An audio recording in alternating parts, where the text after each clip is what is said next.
The alchemist written by Paulo Coelho भाग 1 full audio book. लड़के का नाम सेंटियागो था।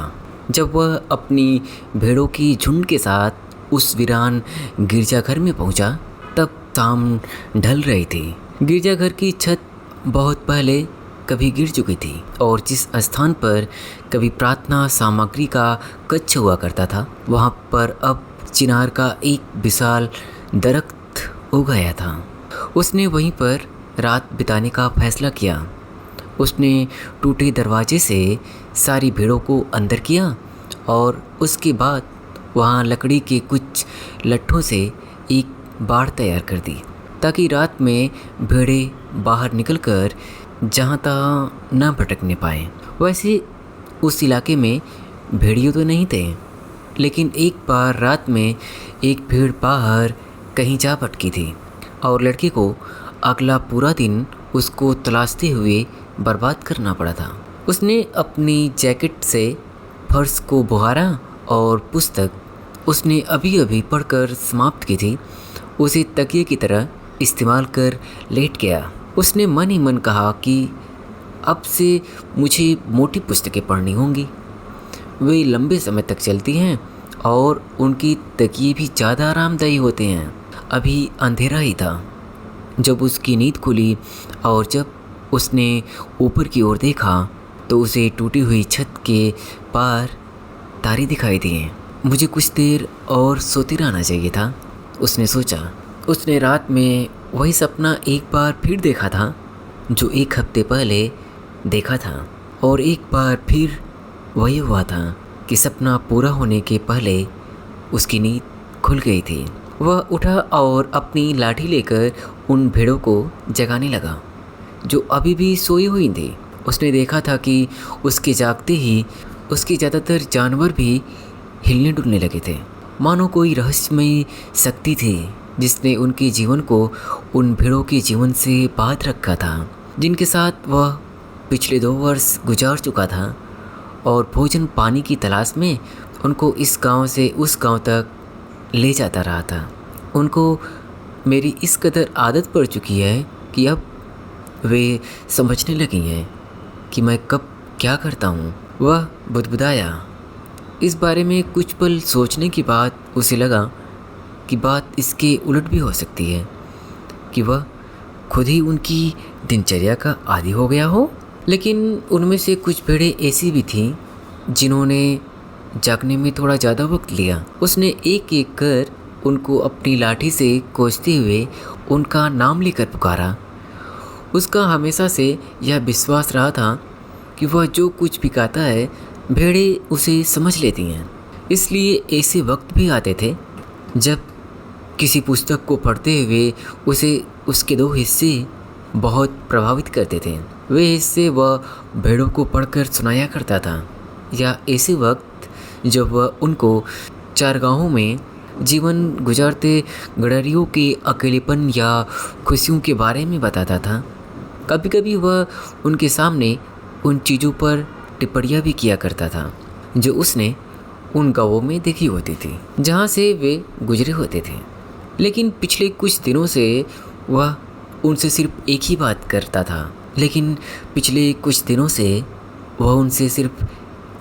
करता था।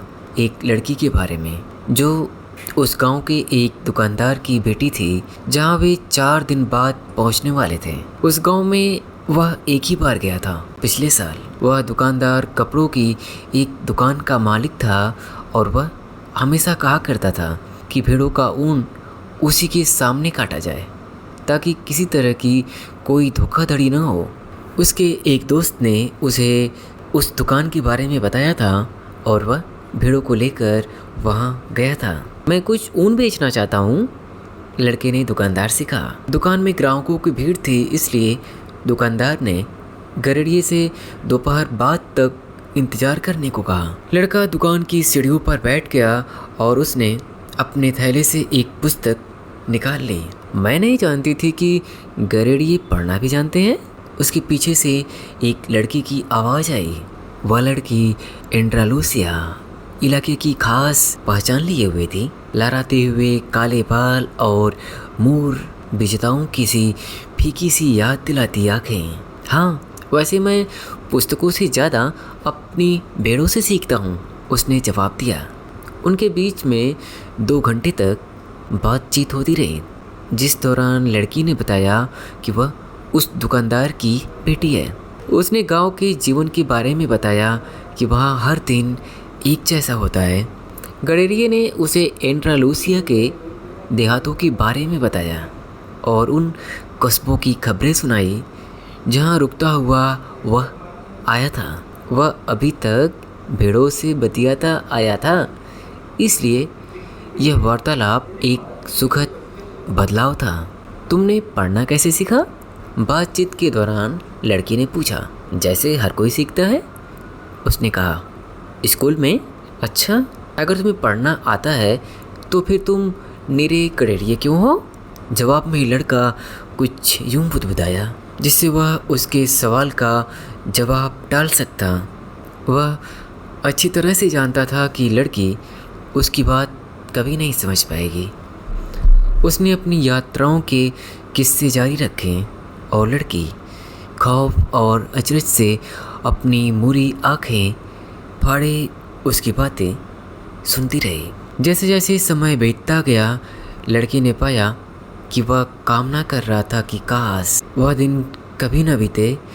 लड़की का बाप उसी तरह व्यस्त बना रहे और उससे 3 दिन तक इंतज़ार कराता रहे। उसने पाया कि वह कुछ ऐसा अनुभव कर रहा था जैसा उसने पहले कभी नहीं किया था। हमेशा हमेशा के लिए एक जगह पर टिककर रहने की आकांक्षा। उसे लगा कि काले बालों वाली उस लड़की के साथ उसके दिन कभी पहले जैसे नहीं रह जाएंगे। लेकिन आखिरकार वह दुकानदार प्रकट हुआ और उसने लड़के से 4 भेड़ों का ऊन काटने को कहा। उसने ऊन की कीमत चुकाई और लड़के से अगले बरस फिर से आने को कहा। और अब सिर्फ 4 दिन बाकी थे जब वह एक बार फिर उसी गांव में पहुंचने वाला था। वह उत्तेजना से भरा हुआ था और उसी के साथ साथ असहज भी महसूस कर रहा था। क्या जाने वो लड़की उसे भूल चुकी हो।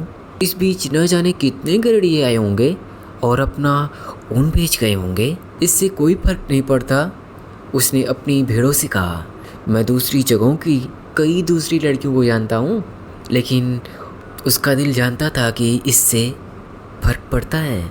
और वह जानता था कि समुद्री मल्लाहों और घुमंतू विक्रेताओं की तरह ही गरुड़ियों को भी कभी कभी ऐसा कस्बा मिल ही जाता है जहाँ कोई ऐसा व्यक्ति होता है जिससे मिलकर वे निश्चिंत खानाबदोशी के जीवन के आनंद को भूल जाते हैं।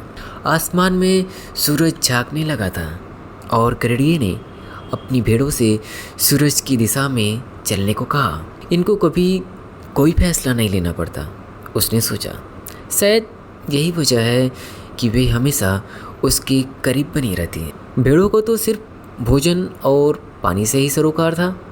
जब तक लड़का एंड्रालूसिया में सबसे अच्छे चारागाह खोजने की काबिल बना रहेगा, वे उसकी दोस्ती बनी रहेगी। हाँ, उनके सब दिन समान होते थे। दिन उगने से लेकर दिन डूबने तक वही अंतहीन जैसा लगता समय। और उन्होंने अपने जीवन में कभी कोई पुस्तक नहीं पढ़ी थी। और जब लड़का उनको शहरों के दर्शनीय स्थलों के बारे में कुछ बताता था तो उनको कुछ भी समझ में नहीं आता था। वे तो भोजन और पानी मात्र से संतुष्ट थी और बदले में वे उदारतापूर्वक अपना ऊन, अपना साथ और कभी कभार अपना गोश्त दे दिया करती थी।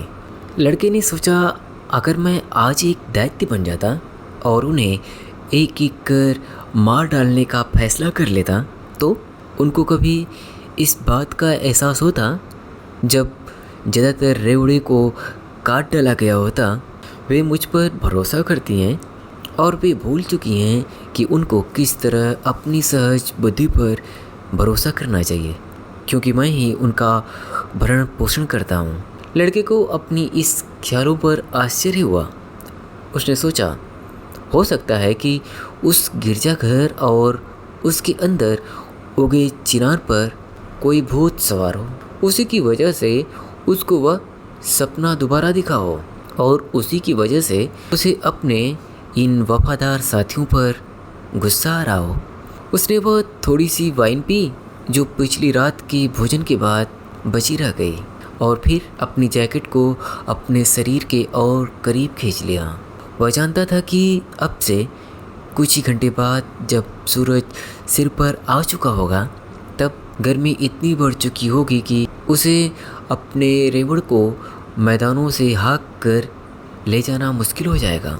वह गर्मियों का दिन का वह वक्त होता है जब सारा का सारा स्पेन सो जाता था। गर्मी रात होने तक बनी रहती थी और उसे पूरे समय अपनी जैकेट को ढोना पड़ता था। लेकिन जब उसके मन में उसके बोझ को लेकर शिकायत का भाव पैदा हुआ तो उसने याद किया कि यह जैकेट ही थी जिसकी वजह से वह भोर की ठंड का सामना कर पाता था। हमें बदलाव के लिए तैयार रहना ज़रूरी है, उसने सोचा और उसके मन में जैकेट के वजन और गर्माहट के प्रति कृतज्ञता उमड़ आई। जैकेट का अपना एक उद्देश्य था और लड़के का भी अपना एक उद्देश्य था। उसके जीवन का उद्देश्य यात्रा करना था और एंड्रालूसिया के इलाके में 2 साल तक सफ़र करने के बाद वह उस इलाके के सारे शहरों से वाकिफ़ हो चुका था। उसकी योजना थी कि इस यात्रा के दौरान वह लड़की को समझाएगा कि किस तरह से एक साधारण गृहणिया जानता है कि पढ़ना कैसे सीखा जा सकता है। वह उसे बताएगा कि उसने 16 साल की उम्र तक पाठशाला में पढ़ाई की थी। उसके माँ बाप चाहते थे कि वह पादरी बनता और इस तरह एक साधारण किसान परिवार के गौरव का स्रोत बनता। वे महज भोजन और पानी जुटाने की खातिर कड़ी मेहनत करते थे जैसे ये भेड़ें करती हैं। उसने लैटिन, स्पेनिश और धर्मशास्त्र की पढ़ाई की थी, लेकिन बचपन से ही उसकी ख्वाहिश दुनिया को जानने की रही और यह ईश्वर के बारे में जानने तथा आदमी के पापों को समझने से ज़्यादा महत्वपूर्ण था। एक दोपहर जब वह अपने परिवार से मिलने पहुंचा तो उसने किसी तरह हिम्मत जुटाकर अपने पिता से कहा कि वह पादरी नहीं बनना चाहता, वह यात्रा करना चाहता है। बेटा, तमाम दुनिया के लोग इस गांव से होकर गुजरे हैं, उसके पिता ने कहा। वे नई चीज़ों की खोज में आते हैं, लेकिन जब वे यहाँ से जा रहे होते हैं तो वे वैसे के वैसे बने रहते हैं जैसे पहले थे। वे किले को देखने पहाड़ पर चढ़ते हैं और वे अंत में यही सोचते हैं कि गुजरा ज़माना आज के ज़माने से बेहतर था। भले ही उनके बाल भूरे हों या चमड़ी काली हो, लेकिन वे बुनियादी तौर पर होते वैसे ही हैं जैसे यहाँ के लोग हैं। लेकिन मैं कस्बों में जाकर वहाँ के वे किले देखना चाहता हूँ जिनमें लोग रहते हैं, लड़के ने समझाया। वे लोग जब हमारे गांव देखते हैं तो कहते हैं कि वे यहाँ हमेशा के लिए बस जाना चाहते हैं। उसके पिता ने अपनी बात जारी रखी। ठीक है, मैं भी उनके मुल्क देखूंगा और देखूंगा कि वे किस तरह रहते हैं, बेटे ने कहा। जो लोग यहाँ आते हैं उनके पास ढेर सारा पैसा होता है, इसलिए वे यात्रा कर पाते हैं, उसके पिता ने कहा। हमारे बीच तो सिर्फ वही लोग यात्राएं करते हैं जो गृहणीय होते हैं। तो ठीक है, मैं गृहणिया ही बनूंगा, उसके पिता ने फिर कुछ नहीं कहा। अगले दिन उसने बेटे के लिए एक बटुआ दिया जिसमें सोने की 3 प्राचीन स्पेनिश सिक्के थे। ये सिक्के मुझे एक दिन खेत में मिले थे। मैं चाहता था कि तुम्हें विरासत में मिलते, लेकिन अब तुम इनसे अपनी भेड़ खरीदना। जाओ चारागाहों में, लेकिन एक दिन आएगा जब तुम्हें समझ में आएगा कि हमारे गांव से अच्छी जगह कोई दूसरी नहीं है और हमारे यहाँ की स्त्रियों से सुंदर कोई दूसरी स्त्रियाँ नहीं हैं। और उसने लड़के को आशीर्वाद दिया। लड़का स्वयं अपने पिता की आंखों में दुनिया का भ्रमण करने में सक्षम होने की आकांक्षा देख सकता था, ऐसी आकांक्षा जो अभी भी जीवित थी, बावजूद इसके कि उसके पिता पीने के लिए पानी, खाने के लिए भोजन और हर रात एक ही छप्पर तले, सोने की बोझ तले वर्षों पहले उस आकांक्षा को दफना चुके थे। क्षितिज पर लालिमा छाई हुई थी और अचानक सूरज प्रकट हुआ।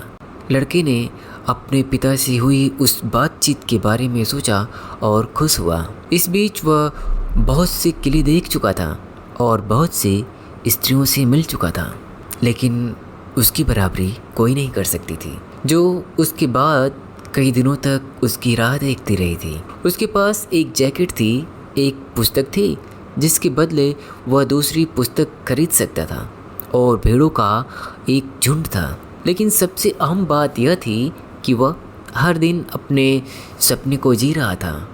अगर वह एंड्रालूसिया के चारागाहों से तंग आ जाता तो वह अपनी भेड़ों को बेचकर समुद्र पर जा सकता था। जब वह समुद्र से ऊब जाएगा तो तब तक वह दूसरे बहुत से नगरों, बहुत से स्त्रियों और सुखी होने के दूसरे बहुत से अवसरों से वाकिफ हो चुका होगा। मैं पाठशाला में ईश्वर को नहीं पा सका, उसने उगते सूरज की ओर देखते हुए सोचा। जब भी मुमकिन होता वह सफ़र के लिए कोई नया रास्ता ढूंढ लेता। वह उस वीरान गिरजाघर में कभी नहीं गया था, बावजूद इसके कि वह उन हिस्सों से कई बार गुजर चुका था। दुनिया बहुत विशाल और अनंत थी। उसको अपनी भेड़ों को उस रास्ते पर थोड़ी देर चलने देने भर की ज़रूरत थी और वह दूसरी दिलचस्प चीज़ों का पता लगा सकता था।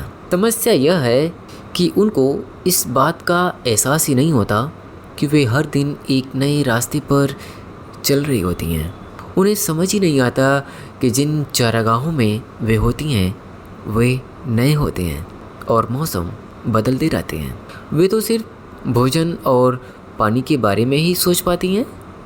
हो सकता है हम सभी ऐसे ही हों, लड़के ने सोचा।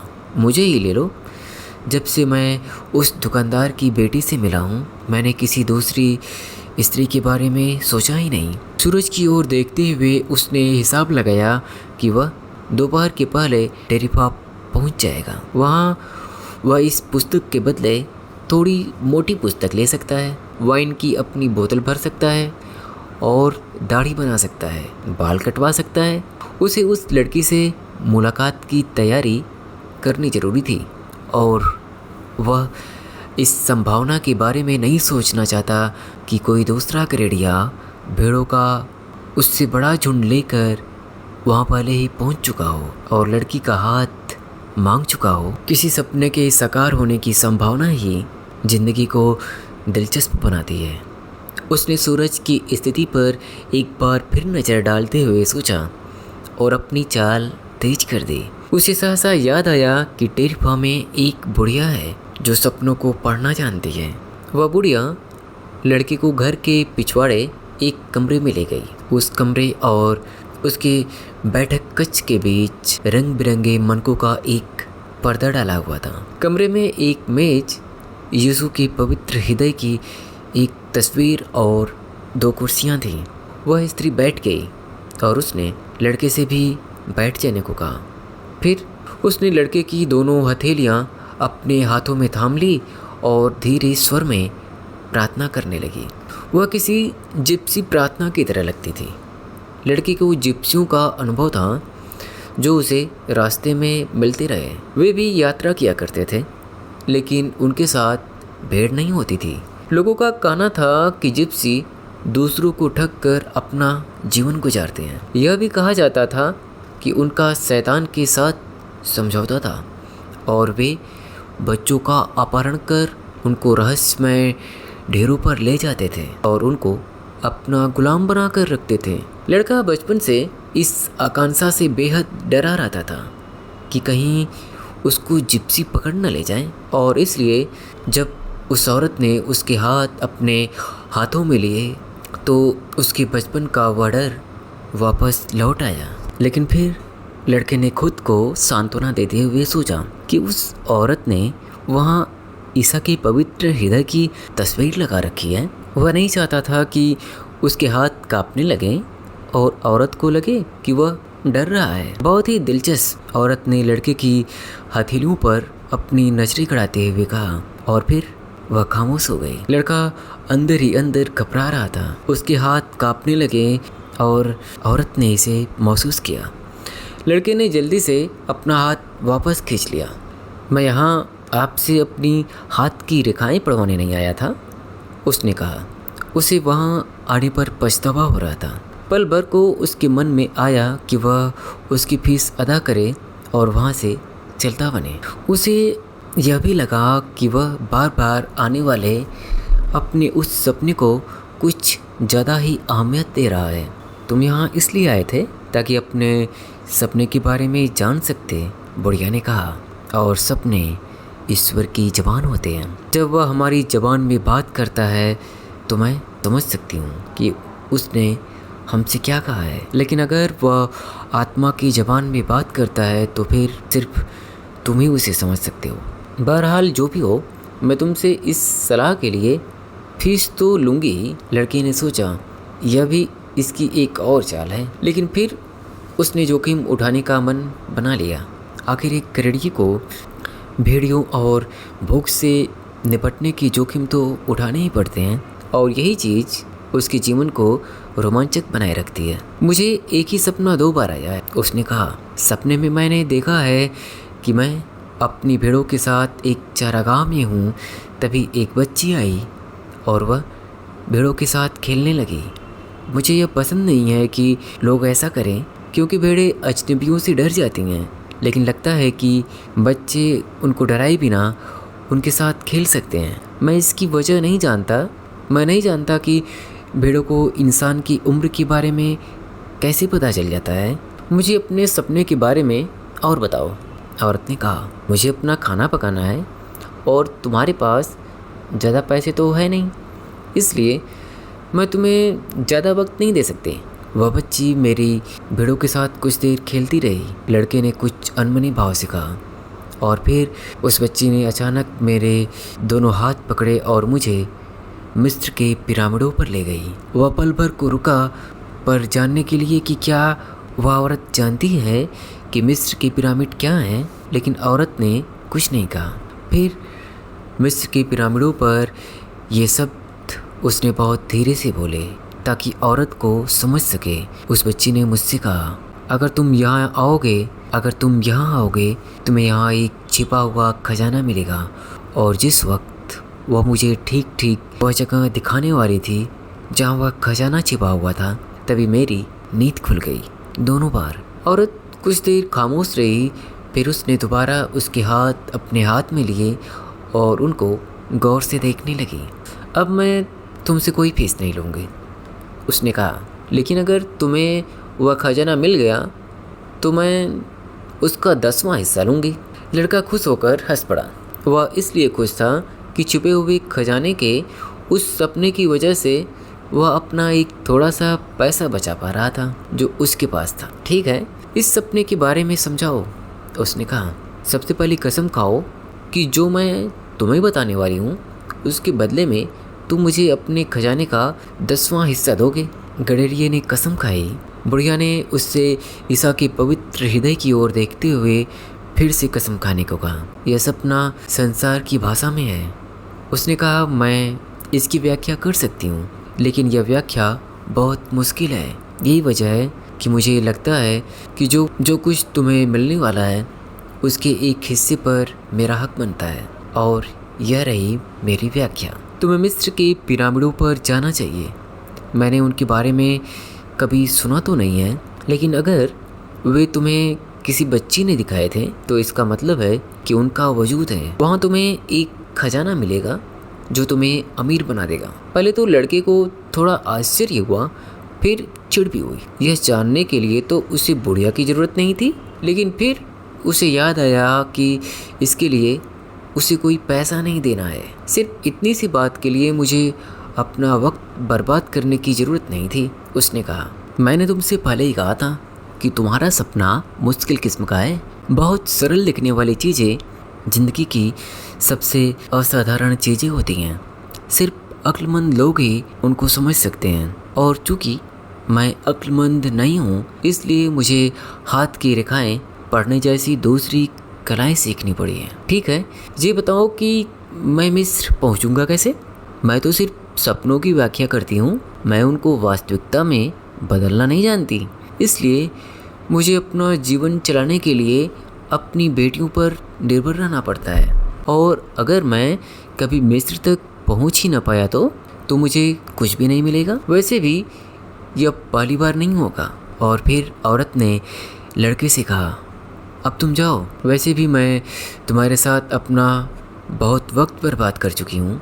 लड़का बहुत निराश था। उसने फैसला कर लिया कि वह आगे से कभी सपनों पर विश्वास नहीं करेगा। उसे याद आया कि उसे बहुत सारे काम निपटाने थे। उसने बाजार जाकर कुछ खाया, अपनी पुस्तक के बदले उससे कुछ मोटी सी एक पुस्तक हासिल की, और जो नई वाइन उसने खरीदी उसी चखने के लिए वह चौक की एक बेंच पर जाकर बैठ गया। दिन गर्म था और वाइन पीकर उसे ताजगी मिली। उसकी भेड़ें नगर के द्वार पर उसके एक दोस्त के तबेले में थी। लड़का इस नगर के बहुत से लोगों से परिचित था, इसी वजह से उसे यात्रा आकर्षित करती थी। वह हमेशा नए दोस्त बना लेता था और उनके साथ उसे अपना सारा समय भी नहीं गुजारना पड़ता था। जब किसी को उन्हीं लोगों को रोज रोज देखना पड़ता है, जैसा कि उसके साथ पाठशाला में हुआ करता था, तो वे लोग अंततः उस व्यक्ति की ज़िंदगी का हिस्सा बन जाते हैं और फिर वे उस व्यक्ति को बदलना चाहते हैं। अगर कोई व्यक्ति वैसा नहीं होता जैसा दूसरे लोग उसे देखना चाहते हैं, तो वे लोग उससे नाराज़ हो जाते हैं। लगता है कि हर व्यक्ति के दिमाग में स्पष्ट रूप से यह धारणा बैठी होती है कि दूसरे लोगों को अपना जीवन कैसे जीना चाहिए, लेकिन खुद को कैसा जीवन जीना चाहिए यह बात वह नहीं जानता। उसने फैसला किया कि वह तब तक इंतज़ार करेगा जब तक कि सूरज और थोड़ा ढल नहीं जाता। इसके बाद ही वह अपने रेवड़ को लेकर मैदानों को पार करेगा। अब से 3 दिन बाद वह उस दुकान की बेटी के साथ होगा। वह पुस्तक पढ़ने लगा जो उसने खरीदी थी। पहले ही पन्ने पर उसमें एक अंतिम संस्कार का वर्णन किया गया था और जो लोग उस अंतिम संस्कार में शामिल थे उनके नामों का उच्चारण करना मुश्किल था। उसने सोचा, अगर वह कभी कोई पुस्तक लिखेगा तो वह एक वक्त में एक ही व्यक्ति का वर्णन करेगा, ताकि पाठकों को ढेर सारे लोगों का नाम याद न करना पड़े। जब वह अंततः उस चीज़ पर ध्यान एकाग्र कर सका जो वह पढ़ रहा था, तो उसे पुस्तक ज़्यादा बेहतर लगने लगी। उस दिन बर्फ़ गिर रही थी जब सबको दफनाने का वह संस्कार किया जा रहा था, और इससे उसे सर्दी का जो एहसास हुआ वह उसको अच्छा लगा। वह अभी पढ़ ही रहा था कि तभी एक बूढ़ा आदमी आकर उसकी बगल में बैठ गया और उससे बातचीत करने की कोशिश करने लगा। वे लोग क्या कर रहे हैं? बूढ़े ने चौक में मौजूद लोगों की ओर इशारा करते हुए पूछा। काम कर रहे हैं। लड़के ने बूढ़े को यह एहसास दिलाने की गरज से की कि वह अपनी पुस्तक में ध्यान देना चाहता है, रूखे ढंग से जवाब दिया। दरअसल वह दुकानदार की बेटी के सामने अपनी भेड़ों का ऊन काटने के बारे में सोच रहा था, ताकि लड़की देख सके कि वह मुश्किल काम कर सकता है। इस दृश्य की कल्पना वह पहले भी कर चुका था। पीछे से आगे की ओर काटना होता है तो लड़की मंत्रमुग्ध होकर उसे देखने लगती थी।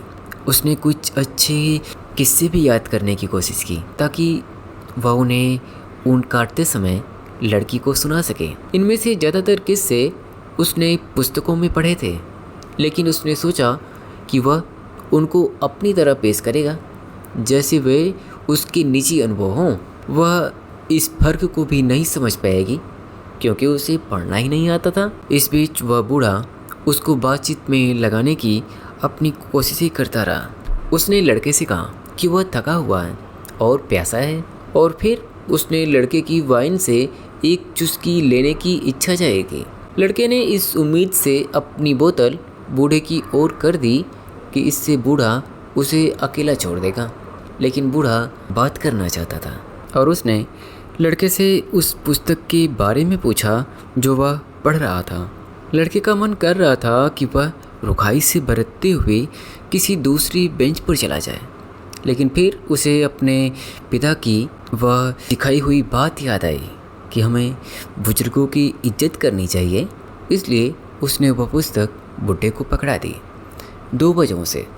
पहली यह कि वह खुद नहीं जानता था कि पुस्तक के शीर्षक का उच्चारण कैसे करे, और दूसरी यह कि अगर बुड्ढे को पढ़ना नहीं आता होगा तो वह खुद ही शायद शर्मिंदा होकर किसी दूसरी बेंच पर चला जाएगा। बुड्ढे ने पुस्तक को हर तरफ से देखते हुए कहा, मानो वह कोई अजीबो गरीब चीज़ हो। यह एक महत्वपूर्ण पुस्तक है, लेकिन इसे पढ़कर वाकई खीज होती है। लड़के को झटका लगा। मतलब यह है कि बुड्ढा न केवल पढ़ना जानता है, बल्कि उस पुस्तक को भी वह पढ़ चुका था। और अगर पुस्तक खींच पैदा करने वाली थी, जैसा कि बुड्ढे का कहना था, तो लड़के के पास अभी भी मौका था कि वह उसकी जगह कोई दूसरी पुस्तक ले आता। यह ऐसी पुस्तक है जो वही बात कहती है जिसे दुनिया की लगभग सभी पुस्तकें कहती हैं। बुड्ढे ने कहा, यह पुस्तक बताती है कि लोग अपनी नियति का चयन खुद नहीं कर पाते, और पुस्तक अंततः यह कहती है कि हर कोई दुनिया के सबसे बड़े झूठ में विश्वास करता है। दुनिया का वह सबसे बड़ा झूठ क्या है? लड़के ने अचरज से पूछा। वह यह है, अपने जीवन के एक खास मकाम पर हमारा उस चीज़ पर कोई वश नहीं रह जाता जो हमारे साथ हो रहा होता है, और हमारी जिंदगियां नियति द्वारा नियंत्रित होने लगती है। यह दुनिया का सबसे बड़ा झूठ है। ऐसा तो मेरे साथ कभी नहीं हुआ, लड़के ने कहा। मेरे परिवार के लोग मुझे पादरी बनाना चाहते थे, लेकिन मैंने गरड़िया बनने का फैसला किया। ज़्यादा अच्छा है, बूढ़े ने कहा, क्योंकि तुम्हें वाकई सफ़र करना अच्छा लगता है। यह जानता है कि मैं क्या सोच रहा हूँ, लड़के ने मन ही मन कहा। इस बीच बूढ़ा पुस्तक की पन्ने पलटने लगा था।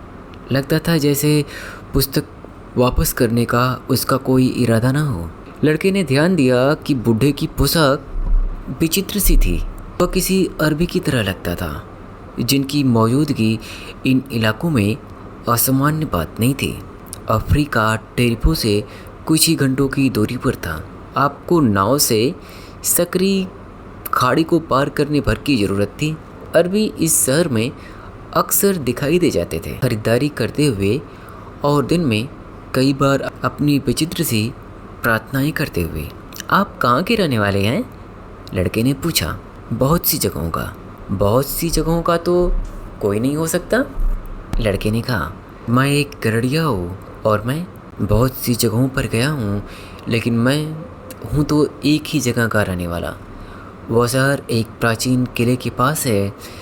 मेरा जन्म वहीं हुआ था। तब ठीक है, हम कह सकते हैं कि मेरा जन्म सलेम में हुआ था। लड़का नहीं जानता था कि सलेम कहाँ है, लेकिन वह पूछना भी नहीं चाहता था, क्योंकि उसे डर था कि इससे वह अज्ञानी लगेगा। वह कुछ देर चौक के लोगों की ओर देखता रहा। वे यहाँ वहाँ आ जा रहे थे और सब के सब बहुत व्यस्त दिखाई दे रहे थे। अच्छा, तो सलीम है कैसा? उसने सुराग लेने की कोशिश की। वैसा ही है जैसा हमेशा से रहा है, अभी भी कोई सुराग नहीं। लेकिन इतना वह जानता था कि सलीम एंड्रालूसिया में तो नहीं था। अगर होता तो उसने इसके बारे में ज़रूर सुना होता। और आप सलेम में करते क्या हैं? लड़का पीछे पड़ा रहा। मैं सलेम में क्या करता हूँ? बूढ़ा हंस पड़ा। दरअसल मैं सलेम का राजा हूँ। लोग अजीबोगरीब बातें करते हैं, लड़के ने सोचा। कभी कभी लगता है कि भेड़ों के साथ रहना ही बेहतर है, जो कुछ भी नहीं कहते, और उससे भी बेहतर है कि आप अकेले हों, बस आपकी पुस्तक भर आपके साथ हो। जब आपका मन उनके किस्से सुनने का होता तो आप उनको अपने आश्चर्यजनक किस्से सुनाती, लेकिन जब आप लोगों से बात करते हैं तो उनसे आपको ऐसी विचित्र बातें सुनने को मिलती हैं कि आपको यह भी नहीं सोचता कि बातचीत जारी कैसे रखी जाए। मेरा नाम मिल्की जडेक है, बूढ़े ने कहा। तुम्हारे पास कितनी भेड़ें हैं? काफ़ी, लड़के ने कहा। वह समझ रहा था कि बूढ़ा उसकी ज़िंदगी के बारे में और भी कुछ जानना चाहता था। तब तो यह एक समस्या है। अगर तुम्हें लगता है कि तुम्हारे पास काफ़ी भेड़ें हैं तो मैं तुम्हारी कोई मदद नहीं कर सकता। लड़के को अब खींच होने लगी थी। वह तो कोई मदद मांग नहीं रहा था, यह तो खुद बूढ़ा था जिससे उससे उसकी वाइन पीने को मांगी थी और बातचीत शुरू की थी। मुझे मेरी पुस्तक दीजिए, लड़के ने कहा। मुझे जाना है, अपनी भेड़ों को इकट्ठा कर आगे की यात्रा पर निकलना है, बूढ़े ने कहा।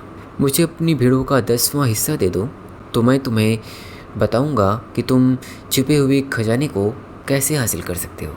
लड़के को अपना ख्वाब याद आया और सहसा सारी स्थिति उसके सामने साफ हो गई। बुढ़िया ने उससे कोई पैसे नहीं लिए थे, लेकिन यह बूढ़ा जो मुमकिन है उसका पति हो, कोई ऐसा तरीका खोज रहा है कि वह एक ऐसी चीज़ के बारे में जानकारी देने के बदले ज़्यादा पैसा ऐड सके जिस चीज़ का वजूद भी ना हो। यह बूढ़ा भी शायद जिप्सी है। लेकिन इसके पहले कि लड़का कुछ कह पाता, बूढ़े ने लकड़ी का एक टुकड़ा उठाया और चौक के फर्श की रेत पर उससे कुछ लिखने लगा। उसकी छाती से कोई चीज़ इतनी तेज़ी से चमकी कि पल भर को लड़के की आंखें चौंधे आ गई। बूढ़े ने उस चीज़ को इतनी फुर्ती से अपने लबादे से ढक लिया कि उसकी उम्र को देखते हुए वैसी फुर्ती का अंदाज़ा नहीं लगाया जा सकता था। जब लड़का फिर से देख पाने की स्थिति में आया तो उसने वह पढ़ा जो बूढ़े ने रेत पर लिखा था। उस छोटे से शहर के चौक की रेत पर लड़के ने अपने पिता, अपनी माँ और अपनी पाठशाला के नाम लिखे देखे। वहाँ उसने दुकानदार की लड़की का वह नाम भी पढ़ा जो खुद नहीं जानता था। ऐसा और कुछ भी पढ़ा जिसके बारे में उसने कभी किसी को बताया ही नहीं था। मैं सलेम का राजा हूँ, बूढ़े ने कहा था। आखिर एक राजा किसी गडेरिये से बात क्यों करेगा? लड़के ने विस्मय और संकोच से पूछा। बहुत सी वजहें हैं, लेकिन फिलहाल सबसे महत्वपूर्ण वजह यह है कि तुम अपनी नियति को खोजने में कामयाब रहे हो। लड़का नहीं जानता था कि व्यक्ति की नियत क्या होती है, वही जो तुम हमेशा से पाना चाहते रहे। अपनी जवानी में हर कोई जानता है कि उसकी नियत क्या है। उसकी ज़िंदगी के उस मकाम पर सब कुछ साफ होता है और सब कुछ मुमकिन होता है। वे सपने देखने से नहीं डरते, न ही उस हर चीज़ की लालसा करने से डरते हैं जिसे वे अपनी ज़िंदगी में घटित होते देखना चाहते हैं। लेकिन जैसे जैसे समय बीतता जाता है, कोई रहस्यमय शक्ति उनके मन में यह विश्वास जमाना शुरू कर देती है कि अपनी नियति को पाना उनके लिए असंभव है। बूढ़े ने जो कुछ भी कहा था उससे कोई भी बात लड़के के खास पल्ले नहीं पड़ी थी, लेकिन वह उस रहस्यमय शक्ति के बारे में ज़रूर जानना चाहता था। जब वह सौदागर की लड़की को उसके बारे में बताएगा तो वह बहुत प्रभावित होगी।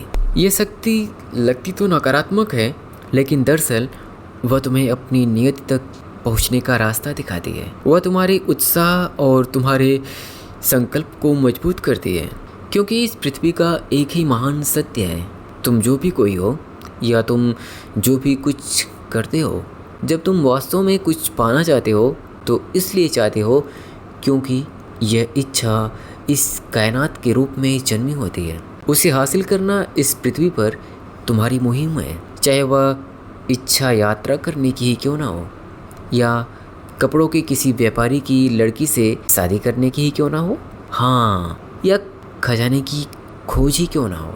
इस कायनात की रूह लोगों के सुख से अपना पोषण प्राप्त करती है और उनके दुख, द्वेष और इज्जत से भी। अपनी नियति को हासिल कर लेना व्यक्ति की एकमात्र वास्तविक जिम्मेदारी है। सभी बातें एक जैसी हैं और जब आप कुछ चाहते हैं तो उसे हासिल करने में सारा संसार एकजुट होकर आपकी मदद करने लगता है। कुछ देर वे दोनों वहाँ शहर के लोगों की गतिविधियाँ देखते रहे। फिर बूढ़े ने नए सिरे से बातचीत की पहल की। तुम भेड़े क्यों चराते हो? क्योंकि मुझे यात्रा करना अच्छा लगता है। बूढ़े ने डबल रोटी बेचने वाले एक आदमी की ओर इशारा किया जो चौक के एक सिरे पर अपनी दुकान में खड़ा था। वह आदमी भी अपने बचपन में यात्राएं करना चाहता था, लेकिन उसने अपनी बेकरी खोलकर कुछ पैसा जमा करने का फैसला किया। उसका इरादा है कि जब वह बूढ़ा हो जाएगा तो 1 महीना अफ्रीका में गुजारेगा। उसे कभी इस बात का एहसास नहीं हुआ कि लोग चाहे तो अपनी ज़िंदगी के किसी भी मकाम पर वह कर सकते हैं जिसका वे ख्वाब देखते हैं। उसे गडरिया बनने का फैसला करना चाहिए था। लड़के ने कहा। हाँ, उसने इस बारे में सोचा था, बूढ़े ने कहा, लेकिन बेकरी वालों की अहमियत गडरियों से ज़्यादा होती है। बेकरी वालों के अपने घर होते हैं जबकि गडरिये खुले में सोते हैं। माँ बाप अपने बच्चों की शादी गडरियों की बजाय बेकरी वालों से ही करना बेहतर समझेंगे। लड़के के मन में दुकानदार की बेटी का ख्याल आया तो उसे दिल से एक हुक उठी। उस लड़की के शहर में निश्चय ही कोई बेकार होगा। बूढ़े ने बात जारी रखी। अंततः गडरियों और बेकरों के बारे में लोगों के ख्याल उनकी अपनी नियति से ज़्यादा अहम हो जाते हैं। बूढ़े ने पुस्तक के पन्ने पलटे और अचानक एक पन्ने पर रुककर वह उसे पढ़ने लगा। लड़के ने पहले तो इनकार किया, लेकिन फिर उसने बूढ़े को ठीक उसी तरह टोक दिया जैसे बूढ़े ने उसे टोक दिया था। आप मुझसे यह सब कुछ क्यों कर रहे हैं? क्योंकि तुम अपनी नीयत को हासिल करने की कोशिश कर रहे हो और तुम उस मुकाम पर हो जब तुम यह सारी कोशिशें रोक सकते हो, और इसी मकाम पर आप अचानक प्रकट हो जाते हैं। हमेशा इसी तरह नहीं होता, लेकिन हाँ, मैं किसी न किसी रूप में प्रकट जरूर होता हूँ। कभी कभी मैं किसी समाधान या एक अच्छी सूझ शक्ल के रूप में प्रकट होता हूँ। कभी किसी निर्णायक क्षण में स्थितियों को आसान बना देता हूँ, और भी कुछ मैं करता हूँ। लेकिन ज़्यादातर मामलों में लोगों को इस बात का एहसास ही नहीं होता कि मैंने उनके लिए कुछ किया है। बूढ़े ने बताया कि पिछले हफ्ते उसे मजबूर होकर एक खनिज के सामने प्रकट होना पड़ा था और एक पत्थर की शक्ल अख्तियार करनी पड़ी थी। उस खनिक ने पन्ना को खोद निकालने की खातिर सब कुछ त्याग दिया था। 5 साल तक वह एक नदी पर काम करता रहा था और उसने पन्ना की तलाश में उस नदी के हजारों पत्थरों को उलट पलट डाला था। वह खनिक अपनी सारी कोशिशों को ठीक उस वक्त छोड़ने ही वाला था जब अगर वह मात्र एक और पत्थर को जांचता तो उसे उसका पन्ना मिल गया होता। क्योंकि वह खनिक अपनी नियति की खातिर हर चीज़ की कुर्बानी दे चुका था, इसलिए बूढ़े ने उसमें भागीदारी करने का फैसला किया। उसने खुद को एक पत्थर में बदल लिया जो लुढ़कता हुआ उस खनिज के पैर के पास चला गया। खनिज के 5 साल व्यर्थ गए थे, जिससे वह इतना नाराज और कुंठित था कि उसने उस पत्थर को उठाकर एक तरफ फेंक दिया। लेकिन उसने उसको इतनी ज़ोर से फेंका था कि जिस पत्थर से वह टकराया वह टूट गया, और उस टूटे हुए पत्थर से संसार का सबसे सुंदर पन्ना फंसा हुआ था। लोग अपनी ज़िंदगी की शुरुआती वर्षों में ही अपने होने की वजह को समझ जाते हैं। बूढ़े ने एक खास तरह के तीखे लहजे में कहा। शायद इसलिए वे जल्दी ही कोशिश करना भी बंद कर देते हैं, लेकिन होता यही है। लड़के ने बूढ़े को याद दिलाया कि उसने छिपे हुए खजाने के बारे में कुछ कहा था। खजाना पानी के तेज बहाव से उजागर होता है और वहीं तेज बहाव उसे दफना देता है। बूढ़े ने कहा, अगर तुम अपने खजाने के बारे में जानना चाहते हो तो तुम्हें अपनी भेड़ों का 10वां हिस्सा मुझे देना होगा, और अगर मैं अपने खजाने का 10वां हिस्सा देने का वादा करूं तो? बूढ़े के चेहरे पर निराशा दिखाई दी। अगर तुम उस चीज़ को देने के वादे के साथ शुरू करोगे जो तुम्हारे पास अभी है ही नहीं, तो उस चीज़ को हासिल करने की दिशा में काम करने की तुम्हारी इच्छा ही नहीं रह जाएगी। लड़के ने उसे बताया कि वह तो खजाने का 10वां हिस्सा देने का वादा एक जिप्सी से पहले ही कर चुका है। जिप्सी लोगों से ऐसे वादे कराने में माहिर होते हैं। बूढ़े ने गहरी सांस लेते हुए कहा, खैर ये अच्छा है कि तुमने यह सीख लिया है कि ज़िंदगी में हर चीज़ के लिए एक कीमत चुकानी होती है। यही तो वह चीज़ है जो प्रकाश के योद्धा सिखाने की कोशिश करते हैं। बूढ़े ने लड़के को पुस्तक लौटा दी। कल इसी वक्त अपनी भेड़ों का 10वां हिस्सा मुझे ला कर दो और मैं तुम्हें छिपे हुए खजाने को हासिल करने का तरीका बताऊंगा। Good afternoon. और वह चौक के कोने में कहीं गायब हो गया। लड़का फिर से अपनी पुस्तक पढ़ने लगा। लेकिन अब उसका मन नहीं लग रहा था। वह तनाव में था और परेशान था, क्योंकि वह जानता था कि बूढ़े का कहना सही था। वह बेकरी गया जहाँ से उसने ब्रेड खरीदी और सोचता रहा कि बूढ़े ने इस बेकर के बारे में जो कुछ कहा था वह उसे बताए या न बताए। कभी कभी चीज़ों को उनके हाल पर छोड़ देना ही अच्छा होता है। उसने मन ही मन सोचा और चुप रहने का ही फैसला किया। अगर वह कुछ भी कह देगा तो बेकर 3 दिन तक सब कुछ छोड़ देने के बारे में सोचता रहेगा। भले ही उसे अब इन चीज़ों की आदत पड़ चुकी है, इसलिए वह शहर में भटकने लगा और चलते चलते नगर के द्वार पर जा पहुंचा। वहाँ एक छोटी सी इमारत थी जिसकी खिड़की से लोग अफ्रीका जाने के लिए टिकट खरीद रहे थे और उसे मालूम था कि मिस्र अफ्रीका में है। क्या मैं तुम्हारी कुछ मदद कर सकता हूँ? खिड़की के पीछे बैठे आदमी ने पूछा। शायद कल, लड़के ने वहाँ से आगे बढ़ते हुए कहा। अगर वह अपनी एक भेड़ बेच दे तो उसके पास इतना पर्याप्त पैसा होगा कि वह आसानी से खाड़ी के दूसरे किनारे पर पहुँच जाएगा। इस ख्याल ने उसे डरा दिया। एक और ख्वाब देखने वाला टिकट बेचने वाले ने जाते हुए लड़की को देखकर अपने सहयोगी से कहा, उसके पास यात्रा करने लायक पैसा नहीं है। टिकट की खिड़की पर खड़े खड़े लड़के को अपनी भेड़ों की याद आई और उसने फैसला किया कि उसे गरेड़िया ही बने रहना चाहिए। 2 साल में उसने चरवाहे की काम से संबंधित सारी चीज़ें सीख ली थी। वह भेड़ों का ऊन निकालना जानता था, गर्भवती भेड़ों की देखभाल करना जानता था और भेड़ों को भेड़ियों से बचाना जानता था। वह एंड्रालूसिया के सारे मैदानों और चारागाहों से वाकिफ़ था और उसे अपनी एक एक भेड़ के वाजिब दाम की जानकारी थी। उसने लंबे से लंबे रास्ते से अपने दोस्त के तबेले पर लौटने का फैसला किया। जब वह शहर के किले के करीब से होकर गुजरा तो उसने अपनी वापसी को लगाम दी और पत्थर की एक ढलान पर चढ़ गया जो दीवार के ऊपर तक जाती थी।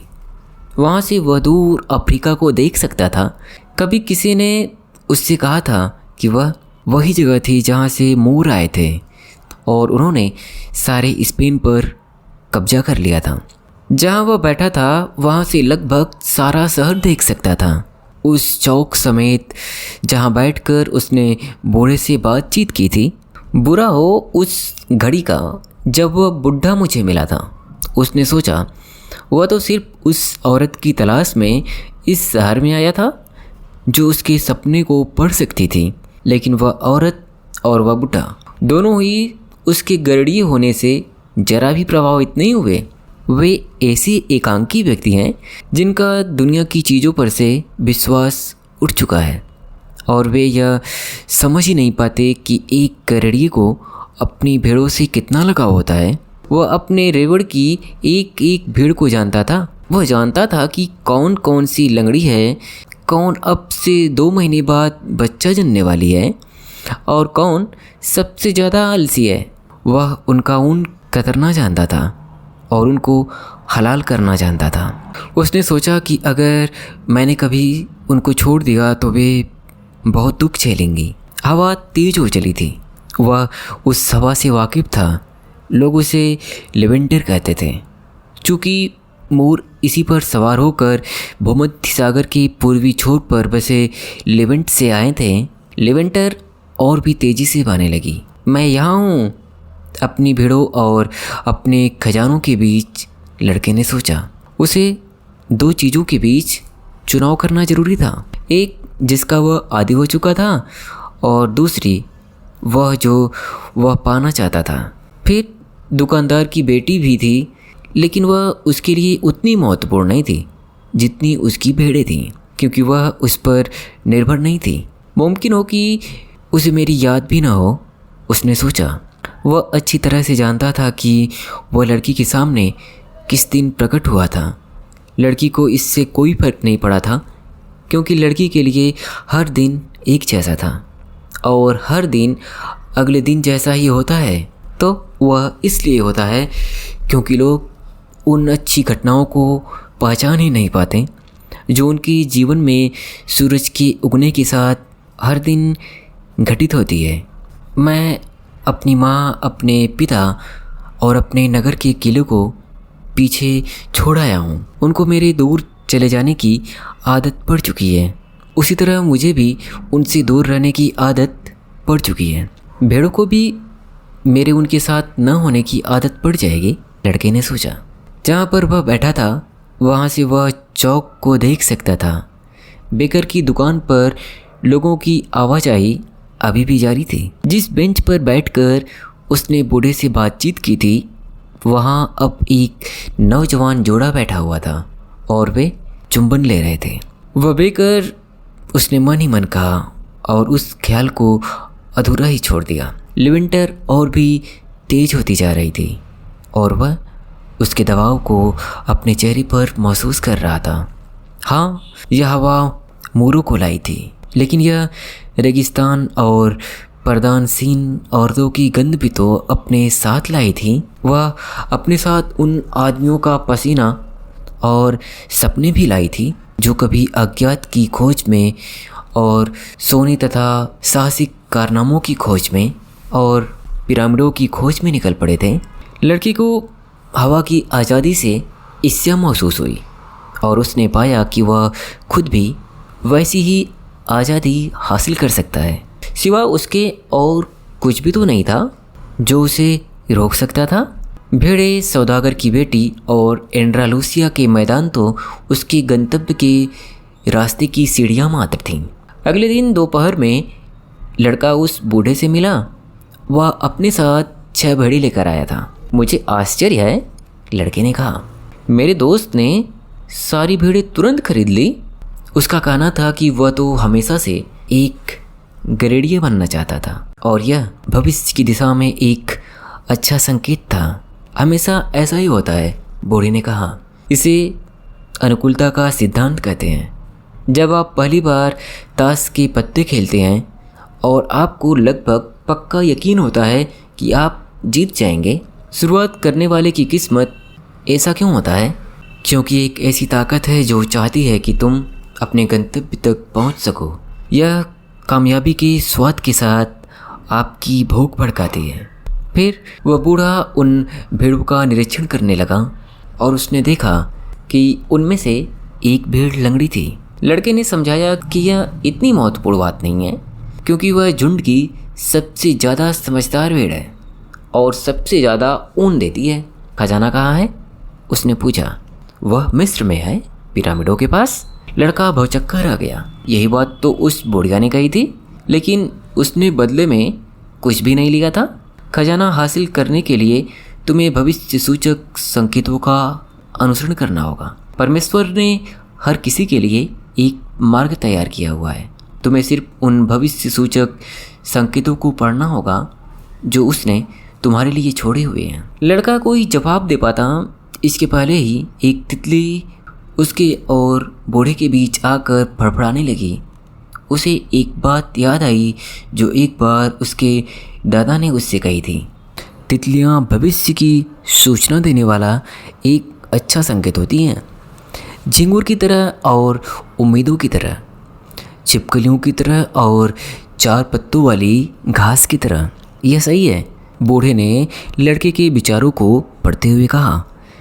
ठीक उसी तरह जिस तरह तुम्हारे दादा ने तुम्हें सिखाया था, ये अच्छे भविष्य सूचक संकेत होते हैं। बूढ़े ने अपना लबादा खोला और लड़के ने वहाँ जो देखा उससे चकित रह गया। बूढ़े ने सोने का एक भारी कवच पहन रखा था जो बेशकीमती रत्नों से मढ़ा हुआ था। लड़के ने उस चौधिया देने वाली चमक को याद किया जो उसने एक दिन पहले देखी थी। वह वास्तव में एक राजा था।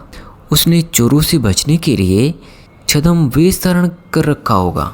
ये लो। बूढ़े ने कवच के बीच से एक काला और एक सफ़ेद रत्न निकालकर उसे देते हुए कहा, इन्हें उरीम और थुम्मीम के नाम से जाना जाता है। काली का अर्थ है हाँ और सफ़ेद का अर्थ है नहीं। जब तुम्हें भविष्य सूचक संकेतों को पढ़ने में मुश्किल पेश आएगी तो ये उनको पढ़ने में तुम्हारी मदद करेंगे।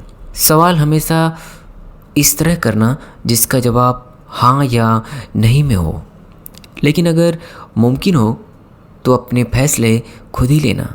खजाना पिरामिड पर है यह बात तुम्हें ही मालूम है, लेकिन मुझे तुमसे 6 भेड़ों का भुगतान करने का आग्रह इसलिए करना पड़ा क्योंकि मैंने फैसला लेने में तुम्हारी मदद की थी। लड़के ने वे रत्न अपने थैले में रख लिए। उसके बाद से उसे अपने फैसले खुद लेने थे।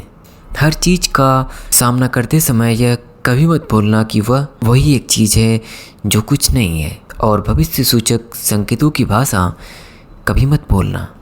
और हाँ, अपने गंतव्य का अनुसरण करना तब तक मत भूलना जब तक कि उस तक पहुँच न जाओ। लेकिन जाने से पहले मैं तुम्हें एक छोटी सी कहानी सुनाना चाहता हूँ। एक दुकानदार ने अपने बेटे को दुनिया के सबसे ज्ञानी पुरुष के पास जाकर सुख का रहस्य समझने को भेजा। वह लड़का 40 दिन तक रेगिस्तान में भटकता रहा और अंत में एक सुंदर किले पर पहुंचा जो एक पर्वत के शिखर पर बना हुआ था। वह ज्ञानी पुरुष उसी किले में रहता था। लेकिन जब हमारी कहानी के इस मुख्य किरदार ने किले के मुख्य कक्ष में प्रवेश किया तो वहाँ उसे कोई संतनुमा आदमी नहीं मिला, बल्कि उसने देखा कि वहाँ तरह तरह की गतिविधियाँ जारी थी। व्यापारी आ जा रहे थे, लोग यहाँ वहाँ खड़े बातचीत कर रहे थे। एक छोटा सा ऑर्केस्ट्रा मध्यम संगीत बजा रहा था और एक मेज थी जिस पर दुनिया की सबसे स्वादिष्ट व्यंजनों से भरी थाली रखी हुई थी। वह ज्ञानी पुरुष हर किसी से बात कर रहा था और लड़के को अपनी बारी आने के लिए 2 घंटे इंतज़ार करना पड़ा। ज्ञानी पुरुष ने पूरे ध्यान से लड़के की बात सुनी कि वह उसके पास क्यों आया था, लेकिन फिर उसने कहा कि ठीक इस वक्त उसके पास सुख का रहस्य समझाने का समय नहीं है। उसने लड़के को सुझाव दिया कि वह महल में घूम घाम कर 2 घंटे बाद उसके पास वापस आए। इस बीच मैं चाहता हूँ कि तुम एक काम करो, ज्ञानी पुरुष ने कहा, और लड़के को एक चम्मच पकड़ा दी जिसमें तेल की 2 बूंदें पड़ी हुई थी। जिस दौरान तुम महल में घूमो, इस चम्मच को इस तरह थामे रखना कि इसका तेल छलकने न पाए। लड़का चम्मच पर अपनी निगाहें गड़ाए हुए महल की कई सीढ़ियाँ चढ़ने उतरने लगा। 2 घंटे बाद वह उस कमरे में लौटा जहाँ वह ज्ञानी पुरुष था। क्या तुमने मेरे भोजन कक्ष में टंगे चित्रों से सजे फारसी पर्दे देखे? क्या तुमने मेरा बगीचा देखा जिसे बनाने में उस्ताद माली को 10 साल लग गए थे? क्या तुमने मेरे पुस्तकालय में रखे चर्मपत्र की खूबसूरत ग्रंथों की ओर ध्यान दिया? लड़का शर्मिंदा हुआ और उसने स्वीकार किया कि उसका ध्यान उनमें से किसी चीज़ की ओर नहीं गया था। उसे तो पूरे समय इस बात की फिक्र बनी रही कि ज्ञानी पुरुष ने जो चम्मच उसे सौंपी हुई थी उसका तेल छलकने ना पाए। तब फिर वापस जाओ और मेरी दुनिया के चमत्कारों को ध्यान से देखो, ज्ञानी पुरुष ने कहा।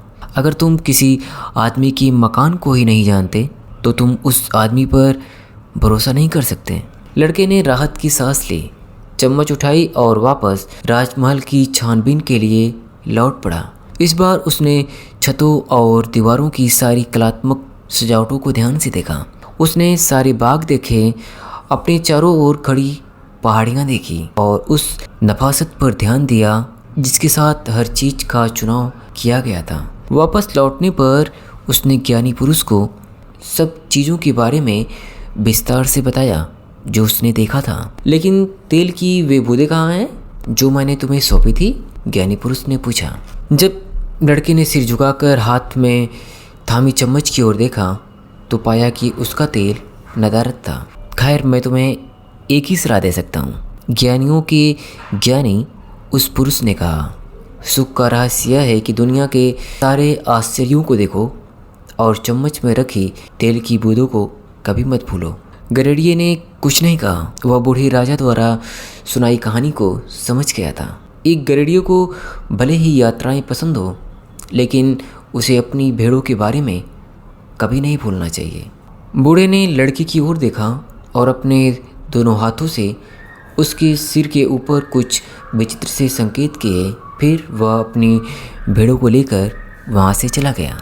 टेरिफा के सबसे ऊंचे शिखर पर एक पुराना किला है जिसका निर्माण मोरों ने किया था। उसकी भुजों पर खड़े होकर आप अफ्रीका की एक झलक पा सकते हैं। सलेम का राजा मेल्कीजेडेक उस अपहार्न भुज पर बैठा हुआ अपने चेहरे पर लिवेंटर का स्पर्श महसूस कर रहा था। भेड़ें आसपास बेचैन भटक रही थी। वे अपने नए मालिक के साथ असहज महसूस कर रही थी और इस बहुत ज़्यादा बदलाव की वजह से उत्तेजित थी। वे सिर्फ भोजन और पानी चाहती थी। मेल्कीजेडेक एक छोटे जहाज को देख रहा था जो बंदरगाह से बाहर निकल रहा था। अब वह उस लड़के से कभी नहीं मिलेगा, ठीक उसी तरह जैसे वह अब्राहम से 1/3 शुल्क लेने के बाद कभी नहीं मिला था। यही उसका धंधा था। देवताओं की कोई इच्छाएं नहीं होती होंगी क्योंकि उनकी कोई प्रारब्ध नहीं होते, लेकिन सलेम का राजा बेतहासा उम्मीद से भरा हुआ था कि वह लड़का कामयाब होगा। यह बहुत बुरी बात है कि वह बहुत जल्दी मेरा नाम भूल जाएगा, उसने सोचा। मुझे यह नाम उसके सामने बार बार दोहराना चाहिए था। फिर वह जब मेरे बारे में बात करता तो कहता कि वह मेल्कीजेडेक है, सलेम का राजा। उसने कुछ लज्जित से भाव से आसमान की ओर देखा और कहा, हे प्रभु, जैसा कि आपने कहा है यह अहंकार की इंतहा है, लेकिन एक बूढ़े राजा का इतना हक तो बनता है कि वह कभी कभी खुद पर गर्व करे। अफ्रीका कितना अजीब गरीब है, लड़के ने सोचा। वह एक बार में बैठा हुआ था जो बिल्कुल उन्हीं पारों जैसा था जिन्हें वह टेंजियर की सकरी सड़कों के किनारे देखता आया था। कुछ लोग एक विशाल हुक्का पी रहे थे जिसे वे एक दूसरे की ओर बढ़ाते जाते थे। कुछ ही घंटों के भीतर उसने हाथ में हाथ डाले मर्दों और नकाब से ढके चेहरों वाली औरतों को आते जाते देख लिया था और उन मौलवियों को भी जो मीनार पर चढ़कर अजान देते थे। और उस दौरान हर कोई घुटने के बल बैठकर अपने माथे जमीन पर टिका देता था। यह विधर्मियों का रिवाज है, उसने मन ही मन कहा। अपने बचपन में उसने गिरजाघर में हमेशा सफ़ेद घोड़े पर सवार सेंटियागो माटामोरोस की छवि देखी थी, जिनकी बगल में नंगी तलवार लटकती रहती थी और घुटने पर झुके ऐसे ही लोगों की आकृतियाँ होती थीं। वह अंदर ही अंदर बीमार और बुरी तरह अकेला महसूस करने लगा। उन विधर्मियों को देखकर लगता था जैसे उनके भीतर कोई पाप छिपा हुआ हो। इसके अलावा यात्रा की हड़बड़ी में वह एक बात भूल ही गया था, सिर्फ एक बात जो उसे उसके खजाने से लंबे अरसे तक दूर रख सकती थी। इस मुल्क में सिर्फ अरबी ही बोली जाती थी। शराब घर का मालिक उसके पास आया और लड़के ने उस पेय की ओर इशारा किया जो उसकी बगल की मेज पर पेश किया गया था, लेकिन उसे पता चला कि वह कोई कड़वी चाय थी। वह तो वाइन पीना चाहता था, लेकिन फिलहाल उसे इसकी चिंता करने की ज़रूरत नहीं थी। उसे ज़रूरत थी अपने खजाने की चिंता करने की और इस बात की कि वह उसे कैसे हासिल करे। भेड़ों की बिक्री से उसके बटुए में काफ़ी पैसा आ चुका था और लड़का जानता था कि पैसा जादुई चीज़ होता है। जिसके पास पैसा होता है वह वाकई कभी अकेला नहीं पड़ता। बहुत लंबा समय नहीं लगेगा, बल्कि शायद कुछ ही दिनों में वह पिरामिडों पर होगा। सोने का कवच पहने एक बूढ़े आदमी ने महज 6 भेड़ों की खातिर उससे झूठ नहीं बोला होगा। उस बूढ़े ने संकेतों और भविष्य सूचक संकेतों की बात कही थी और जब लड़का खाड़ी को पार कर रहा था तो उसने भविष्य सूचक संकेतों के बारे में सोचा था। हाँ, बूढ़े को पता था कि वह किसके बारे में बात कर रहा था। जो समय उसने एंड्रालूसिया के मैदानों में गुजारा था, उस दौरान उसने यह सीख लिया था कि ज़मीन और आसमान को गौर से देखते हुए उसे कौन सा रास्ता पकड़ना चाहिए। उसने पता लगा लिया था कि एक खास पक्षी की मौजूदगी का मतलब है आसपास कोई सांप है, और एक खास तरह की झाड़ी उस इलाके में पानी की मौजूदगी का संकेत है। यह बात उसे भेड़ों ने सिखाई थी। अगर परमेश्वर भेड़ों को इतनी अच्छी तरह राह दिखाता है तो वह इंसान को भी राह दिखाएगा, उसने सोचा, और यह सोचते हुए उसने बेहतर महसूस किया। अब वह चाय इतनी कड़वी नहीं लग रही थी। तुम कौन हो? उसने सुना कि कोई स्पेनिश में उससे पूछ रहा था। लड़के ने राहत की सांस ली। यह भविष्य सूचक संकेतों के बारे में सोच रहा था और कोई व्यक्ति प्रकट हो गया था। तुम्हें स्पेनिश कैसे आती है? उसने पूछा। यह नया आगंतुक पश्चिम वेशभूषा पहने एक नौजवान था, लेकिन चमड़ी के रंग से वह इसी शहर का लगता था। वह करीब करीब लड़की की ही उम्र का था और उसके जितना ही लंबा था। यहाँ लगभग हर कोई स्पेनिश बोलता है। हम स्पेन से सिर्फ 2 घंटे की ही दूरी पर तो हैं। बैठो, मैं तुम्हारी कुछ खातिरदारी करना चाहता हूँ, लड़के ने कहा, और मुझे एक गिलास वाइन लाने को कहो। मुझे इस चाय से नफरत है। इस मुल्क में वाइन नहीं मिलती, नौजवान ने कहा। यहाँ मजहब उसकी इजाज़त नहीं देता। लड़के ने उससे कहा, मुझे पिरामिडों पर जाना है। उसके मुंह से खजाने वाली बात निकलने ही वाली थी, लेकिन फिर उसने उस बारे में न बोलना ही ठीक समझा। उसने सोचा कि मैं इस अरबी को यह बात बता दूंगा तो हो सकता है ये मुझे वहाँ पहुँचाने के बदले मुझसे उस खजाने का एक हिस्सा मांगने लगे। उसे बूढ़े की कही वह बात याद आई। ऐसी चीज़ें देने का वादा नहीं करना चाहिए जो तुम्हारे पास अभी है ही नहीं। मैं चाहता हूँ कि तुम मुझे वहाँ ले चलो। गाइड के रूप में तुम्हारी इस मदद के बदले मैं तुम्हारा मेहनताना देने को तैयार हूँ। तुम्हें कोई अंदाज़ा है कि वहाँ कैसे जाना होता है? उस नवागंतुक ने पूछा। लड़के ने ध्यान दिया कि बार का मालिक पास ही खड़ा हुआ था और बड़े ध्यान से उनकी बातचीत सुन रहा था। उस आदमी की मौजूदगी से उसे असहजता महसूस हुई, लेकिन अब जबकि उसे एक गाइड मिल गया था, वह इस मौके को गंवाना नहीं चाहता था। तुम्हें सहारा का पूरा रेगिस्तान पार करना होगा, नौजवान ने कहा, और इसके लिए तुम्हें पैसे की ज़रूरत होगी। मैं जानना चाहता हूँ कि क्या तुम्हारे पास पर्याप्त पैसा है? लड़के को यह सवाल विचित्र सा लगा, लेकिन लड़के को बूढ़े की कही बात पर भरोसा था, जिसने कहा था कि जब तुम वाकई कुछ चाहते हो तो पूरा संसार हमेशा एकजुट होकर तुम्हारे पक्ष में योजना बनाने लगता है। उसने अपने बटुए से पैसा निकाला और नौजवान को दिखाया। बार का मालिक भी पास आकर देखने लगा। उन दोनों आदमियों ने आपस में अरबी में कुछ कहा, जिससे बार का मालिक कुछ चिढ़ा हुआ सा दिखाई दिया। हम यहाँ से बाहर चलते हैं, नवगंतुक ने कहा। वह चाहता है हम जाएं। लड़के ने राहत की सांस ली। वह बिल का भुगतान करने खड़ा हुआ, लेकिन बार मालिक ने उसे पकड़ लिया और नाराज होता हुआ उस पर बरस पड़ा। लड़का हत्था कट्टा था और वह उसका मुंहतोड़ जवाब देना चाहता था, लेकिन फिर यह सोचकर उसने इरादा बदल लिया कि वह एक नए मुल्क में था। उसके नए दोस्त ने मालिक को परे धकेल दिया और लड़के का हाथ खींचता हुआ उसे बाहर ले आया। वह तुम्हारा पैसा हड़पना चाहता था, उसने कहा। ट्रेंजियर अफ्रीका की बाकी जगहों जैसा नहीं है। यह बंदरगाह है और हर बंदरगाह के अपने चोर होते हैं। लड़के के मन में अपने इस नए दोस्त पर भरोसा जागा। उसने नए खतरनाक स्थिति से बाहर निकलने में उसकी मदद की थी।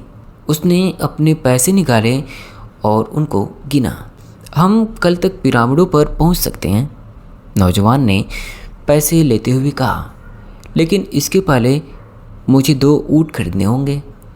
वे ट्रेंजियर की सकरी गलियों में चल पड़े। हर कहीं तरह तरह के सामान की छोटी छोटी दुकानें लगी थीं।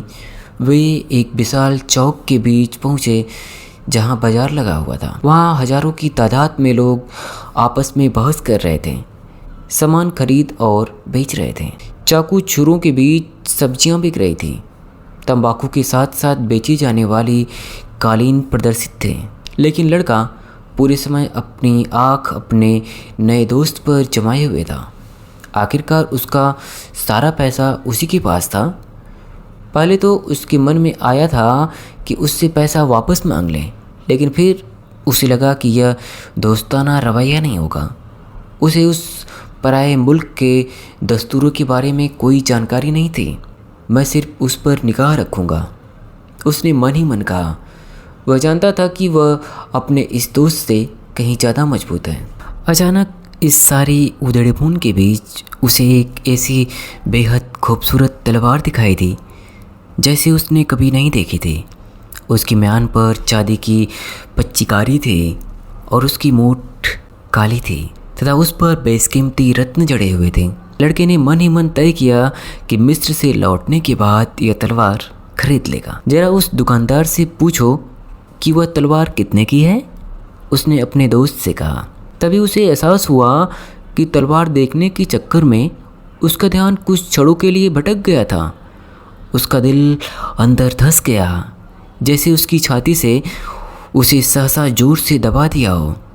वह निगाहें दौड़ाकर देखने से डर रहा था, क्योंकि वह जानता था कि उसका नतीजा क्या होगा। वह कुछ देर और उस खूबसूरत तलवार को देखता रहा, तब जाकर वह गर्दन घुमाने की हिम्मत जुटा पाया।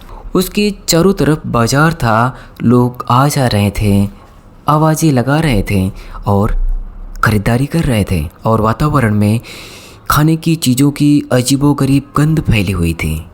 लेकिन उसे अपना वह नया साथी कहीं दिखाई नहीं दिया।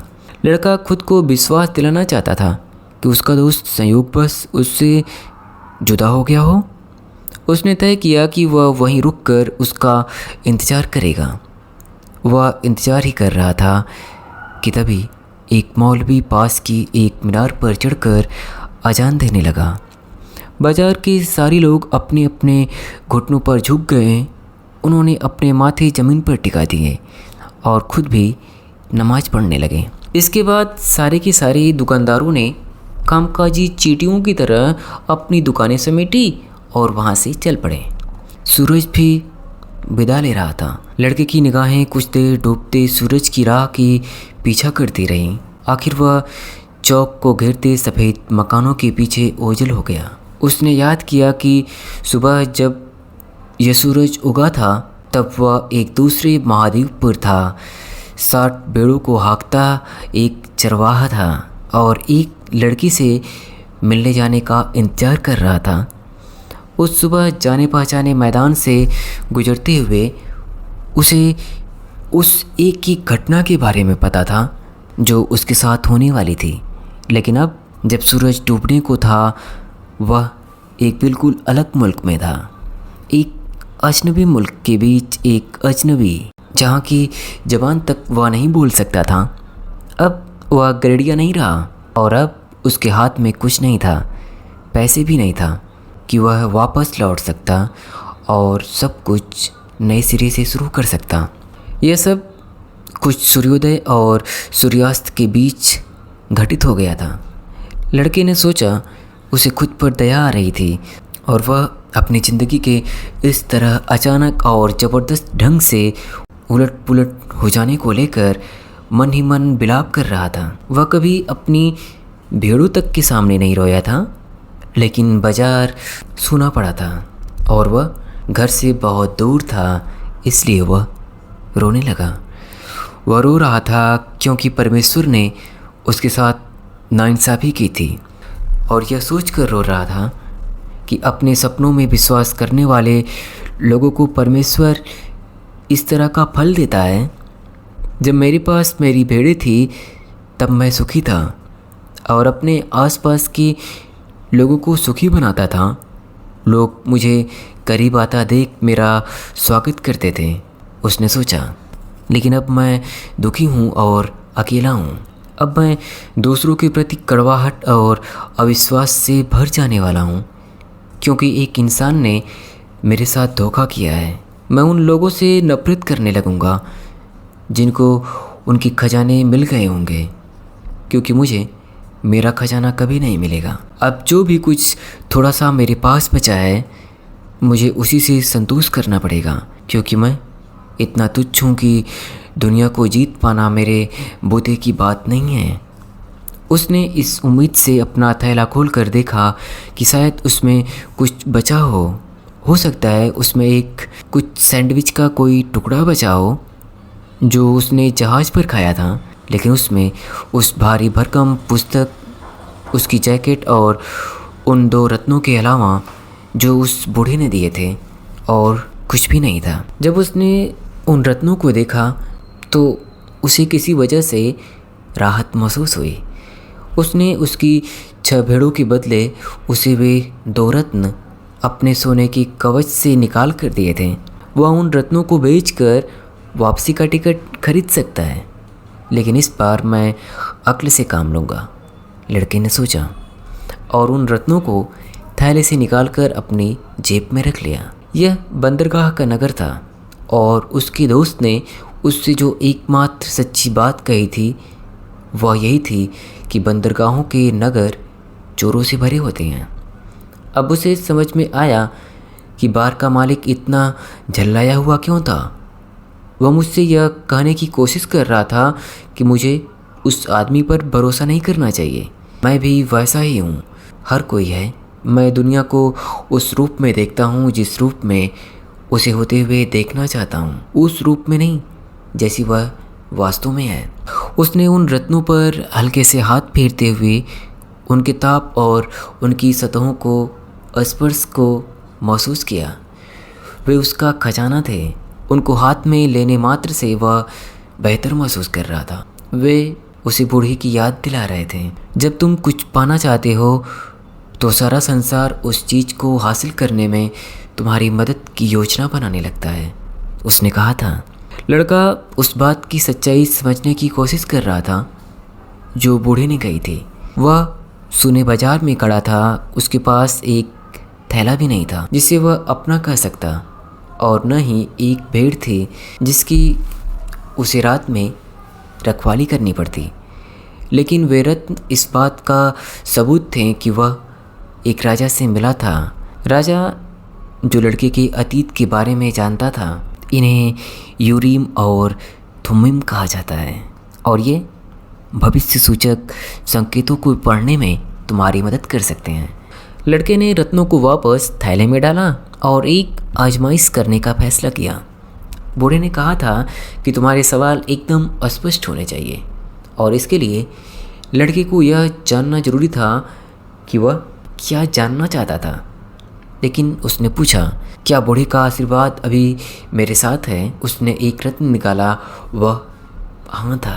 क्या मुझे अपना खजाना मिलेगा?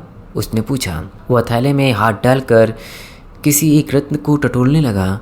उसके वैसा करने पर दोनों रत्न थैले के एक छेद से बाहर निकलकर जमीन पर गिर गए। लड़के ने कभी ध्यान ही नहीं दिया था कि थैले में कोई छेद भी था। वह घुटनों के बल जमीन पर बैठ गया ताकि उनको उठाकर वापस थैले में डाल सकता, लेकिन उनको ज़मीन पर पड़े देखकर उसे एक और बात याद आई। भविष्य सूचक संकेतों को पहचानना सीखो और उनका अनुसरण करो, बूढ़े राजा ने कहा था। एक भविष्य सूचक संकेत। लड़का मन ही मन मुस्कुराया। उसने दोनों रत्नों को उठाया और वापस थैले में डाल दिया। उसने छेद को बंद करने के बारे में नहीं सोचा। वे रत्न जब चाहे छेद से बाहर निकलकर गिर सकते थे। वह जानता था कि कुछ चीज़ें ऐसी होती हैं जिनके बारे में अपनी नियति से भागने के लिए सवाल नहीं पूछना चाहिए। मैंने वादा किया था कि अपने फैसले मैं खुद लूँगा, उसने मन ही मन कहा।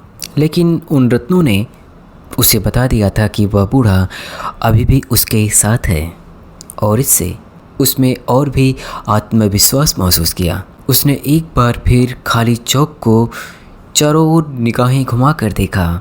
इस बार उसे पहले की तुलना में कम निराशा महसूस हुई। यह जगह अजनबी नहीं थी, यह नई जगह थी। आखिरकार वह हमेशा से यही तो चाहता था, नई जगहों के बारे में जानना। यहाँ तक कि अगर वह पिरामिडों तक भी नहीं पहुँच पाए तो भी वह इतनी दूर तक का सफ़र तय कर चुका था जितना उसकी जानकारी में किसी भी कैनेडियन ने नहीं किया था। काश कि उन्हें मालूम होता कि जहाँ वे हैं वहाँ से जहाज़ से मात्र 2 घंटे की दूरी पर चीज़ें कितनी अलग हैं, उसने सोचा। हालांकि उसकी यह नई दुनिया फ़िलहाल एक सूना बाजार थी, लेकिन वह उसे उस वक्त देख चुका था जब वह जीवन की चहल पहल से भरी पूरी थी और उसे कभी नहीं भूल पाएगा। उसने उस तलवार को याद किया। उसके बारे में सोचते हुए थोड़ी तकलीफ़ पहुंची, लेकिन यह भी सच था कि उसने वैसी तलवार उसके पहले नहीं देखी थी। इन तमाम बातों के बारे में सोचते हुए उसे समझ में आया कि उसे इन 2 चीज़ों के बीच चुनाव करना होगा कि वह खुद को एक चोर का दयनीय शिकार समझे या अपने खजाने की खोज में लगा एक साहसी यात्री समझे। मैं खजाने की खोज में लगा एक साहसी यात्री हूँ, उसने खुद से कहा। उसे किसी ने झकझोर कर जगा दिया। वह बीच बाजार में सो गया था और अब चौक का जीवन फिर से शुरू होने को था। उसने चारों ओर देखते हुए अपनी भेड़ों को खोजा और फिर उसे एहसास हुआ कि वह एक नई दुनिया में है। लेकिन वह उदास होने की बजाय खुश था। अब उनको भेड़ों के लिए चारे और पानी की चिंता करने की ज़रूरत नहीं थी। इसकी बजाय वह अब अपने खजाने की खोज पर निकल सकता था। उसकी जेब में एक भी पैसा नहीं था, लेकिन उसके अंदर आस्था थी। पिछली रात उसने फैसला किया था कि वह वैसा ही साहसी यात्री बनेगा जैसा यात्रियों के बारे में वह पुस्तकों में पढ़कर उनकी सराहना करता रहा था। वह धीरे धीरे बाजार से होकर गुजरने लगा। दुकानदार अपनी दुकानें जमा रहे थे और लड़के ने एक कैंडी विक्रेता की दुकान सजाने में मदद की। कैंडी विक्रेता के चेहरे पर मुस्कान थी। वह खुश था। वह अपनी ज़िंदगी के बारे में जानता था। एक और दिन का काम शुरू करने के लिए तैयार हो रहा था। उसकी मुस्कुराहट ने लड़के को बूढ़े की याद दिला दी। वह रहस्यमय बूढ़ा राजा जिससे वह मिला था, ये कैंडी विक्रेता इसीलिए कैंडी नहीं बना रहा है कि बाद में वह यात्राएं करेगा या किसी दुकानदार की बेटी से विवाह करेगा। वह इसलिए कैंडी बनाता है क्योंकि वह कैंडी बनाना चाहता है, लड़के ने सोचा। उसे लगा कि वह वही कर सकता है जो बूढ़े ने किया था। इस बात को महसूस करना कि व्यक्ति अपने गंतव्य के नज़दीक है या उससे दूर, महज उनकी ओर देखते हुए यह कितना आसान है। तब भी मैंने यह पहले कभी नहीं किया, उसने सोचा। जब दुकान जम गई तो कैंडी विक्रेता ने उस दिन तैयार की गई पहली कैंडी लड़के को भेंट की। लड़के ने उसका शुक्रिया अदा किया, कैंडी खाई और वहाँ से चला गया। अभी वह कुछ दूर ही गया था कि उसे एहसास हुआ कि जब वे दुकान जमा रहे थे तो उनमें से एक अरबी और दूसरा स्पेनिश बोल रहा था और वे एक दूसरे की बात बहुत अच्छी तरह समझ रहे थे। इसका मतलब है कि कोई ऐसी भाषा निश्चय ही है जो शब्दों पर निर्भर नहीं करती, लड़के ने सोचा। यह चीज़ मैं अपनी भेड़ों के साथ पहले ही अनुभव कर चुका हूँ और अब यही चीज़ लोगों के मामले में भी हो रही है। वह ढेरों नई चीज़ सीख रहा था। उनमें से कुछ चीज़ें ऐसी थी जिनको वह पहले ही अनुभव कर चुका था और वे वास्तव में नई नहीं थी, लेकिन उसने पहले उनको उस तरह समझा नहीं था और उनको इसलिए नहीं समझा था क्योंकि उसको उनकी आदत पड़ चुकी थी। उसे एहसास हुआ, अगर मैं बिना शब्दों वाली इस भाषा को समझना सीख लेता हूँ तो मैं दुनिया को समझना सीख सकता हूँ। उसने तनाव मुक्त होकर और बिना हड़बड़ी के ट्रेंजियर की सकरी गलियों में चलने का निश्चय कर लिया। सिर्फ रास्ते में ही वह भविष्य सूचक संकेतों को पढ़ पाएगा। वह जानता था कि इसके लिए बहुत अधिक धीरज की ज़रूरत होगी, लेकिन गरुड़िए धीरज से काफ़ी परिचित होते हैं। उसने एक बार फिर देखा कि उस पराये मुल्क में वह उन्हीं सीखों से काम ले रहा है जो उसने अपनी भेड़ों से सीखी थी। सब बातें एक जैसी ही हैं, बूढ़े ने कहा था। क्रिस्टल का सामान बेचने वाला दुकानदार दिन होते ही जाग गया और उसने वैसे ही बेचैनी महसूस की जैसी वह हर सुबह महसूस करता था। वह 30 सालों से एक ही जगह पर अटका हुआ था। उसकी दुकान एक पहाड़ी रास्ते की चोटी पर थी जहाँ से बहुत थोड़े से ग्राहक गुजरते थे। अब इतनी देर हो चुकी थी कि कुछ भी नहीं बदला जा सकता था। उसने केवल एक ही चीज़ सीखी हुई थी और वह थी क्रिस्टल के बर्तनों को खरीदना और बेचना। एक समय था जब बहुत से लोग उसकी दुकानों के बारे में जानते थे। अरब की सौदागर, फ्रांसीसी और अंग्रेज भूगर्भ शास्त्री, जर्मन सैनिक जो हमेशा दौलतमंद हुआ करते थे। उन दिनों में स्फटिक बेचना अद्भुत काम हुआ करता था और वह सोचा करता था कि वह अमीर बन जाएगा और जब बूढ़ा होगा तो उसके साथ खूबसूरत औरतें हुआ करेंगी। लेकिन जैसे जैसे वक्त गुजरता गया, टैंजियर बदलता गया। पास का नगर सेउटा टैंजियर से ज़्यादा तेज़ी से तरक्की करता गया और उसके कारोबार में गिरावट आती गई। पड़ोस के लोग जहाँ वहाँ चले गए थे और पहाड़ी पर थोड़ी सी छोटी मोटी दुकानें ही बच रही थीं और कोई नहीं था जो उन मुट्ठी भर दुकानों में सामान की छानबीन करने के लिए पहाड़ पर चढ़ता। लेकिन स्फटिक के दुकानदार के पास और कोई विकल्प नहीं था। उसने स्फटिक का सामान खरीदते बेचते हुए अपने जीवन के 30 साल गुजार दिए थे और अब इतनी देर हो चुकी थी कि और कोई धंधा करना मुमकिन नहीं था। सड़क पर गाहे बगाहे लोगों का आना जाना देखते हुए उसने पूरी सुबह गुजार दी। वह वर्षों से यही करता आया था और हर आने जाने वाले के कार्यक्रम से परिचित था।